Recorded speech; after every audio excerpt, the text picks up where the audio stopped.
Hi, welcome to Chirina creations. ನಾನಿವಾಗ ಉಲನ್ chain ಹಾಕೋದು ಹೇಗೆ ಅಂತ ತೋರಿಸ್ಕೊಡ್ತಾ ಇದ್ದೀನಿ. 11 ಇರೋ ಕ್ರೋಶಾ ತೊಗೊಂಡಿದ್ದೀನಿ.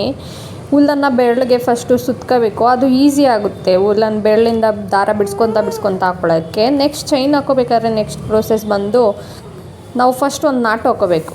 ನಾಟ್ ಹಾಕೊಂಡ್ಮೇಲೆ ನೋಡಿ ನಾನು ಹೇಗೆ ನಾಟ್ ಹಾಕೊಳ್ಳೋದು ಅಂತ ತೋರಿಸ್ತಾ ಇದ್ದೀನಿ. ಈ ಥರ ನಾಟ್ ಹಾಕ್ಕೊಂಡು ನೆಕ್ಸ್ಟ್ ಅದರೊಳಗಡೆಯಿಂದ ಚೈನ್ ತೊಗೊತಾ ಹೋಗೋದು. ಫಸ್ಟು ಉಲ್ಲನಲ್ಲಿ ಏನೇ ನಾವು ಮಾಡಬೇಕಂದ್ರೂ ಚೈನ್ ಇಂಪಾರ್ಟೆಂಟ್ ಆಗುತ್ತೆ. ಬೇಸಿಕ್ ಚೈನ್ ಇದ್ರೇ ನಾವು ಏನು ಮಾಡೋದಕ್ಕೂ ಆದ್ರೂ ಸಾಧ್ಯ ಆಗೋದು. ನೋಡಿ ಈ ಥರ ಚೈನ್ ಹಾಕ್ಕೊತಾ ಹೋಗಬೇಕು. ನೋಡಿ ನಾನು ದಾರನ ಬೆರಳಿಂದ ಹೇಗೆ ಬಿಡಿಸ್ಕೊತ ಹಾಕ್ಕೊತಾ ಹೋಗ್ತಾಯಿದ್ದೀನಿ ಅಂತ. ಈ ಚೈನ್ ಬೇಸಿಕ್ ಚೈನ್ ನಾನು ನೆಕ್ಸ್ಟು ಈ ಚೈನ್ನ ಈ ವಿಡಿಯೋ ನೋಡಿ ಲೈಕ್ ಮಾಡಿ, ಸಬ್ಸ್ಕ್ರೈಬ್ ಮಾಡಿ. ನಾನು ನೆಕ್ಸ್ಟ್ ವಿಡಿಯೋನಲ್ಲಿ ಬ್ಯಾಗ್ ಹಾಕೋದು ಹೇಗೆ ಅಂತ ತೋರಿಸ್ಕೊಡ್ತೀನಿ. ನೋಡಿ ಚೈನ್ ಹೇಗೆ ಬರ್ತಿದೆ ಅಂತ.